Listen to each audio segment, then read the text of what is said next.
আসসালামু আলাইকুম। আমন্ত্রণ বাংলাদেশের সংবাদে আপনাদের সাথে আছি নাদিরা আক্তার। শিক্ষার্থী, শিশু ও নাগরিক হত্যার সুষ্ঠু বিচারের দাবিতে হাজারো মানুষের দ্রোহযাত্রা রাজধানীতে। সরকারকে ৪৮ ঘণ্টার আলটিমেটাম। আজ গণমিছিলের পর রবিবার থেকে সর্বাত্মক অসহযোগ আন্দোলনের ডাক বৈষম্য বিরোধী ছাত্র আন্দোলনের। বন্ধু, শিক্ষার্থী কিংবা সহযাত্রীর হত্যার বিচারের দাবিতে দোহযাত্রা শিক্ষার্থীদের। এতে বয়স, পেশার শ্রেণী ভুলে ছাত্র, শিক্ষক, ধর্ম, বর্ণ নির্বিশেষে সবার উপস্থিতি। হাজারো মানুষের যাত্রায় দোহের নগরীতে পরিণত হয় রাজধানী ঢাকা।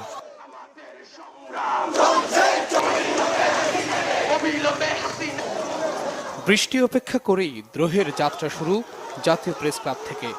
স্লোগানে স্লোগানে মুখরিত পদযাত্রার গন্তব্য কেন্দ্রীয় শহীদ মিনারের দিকে।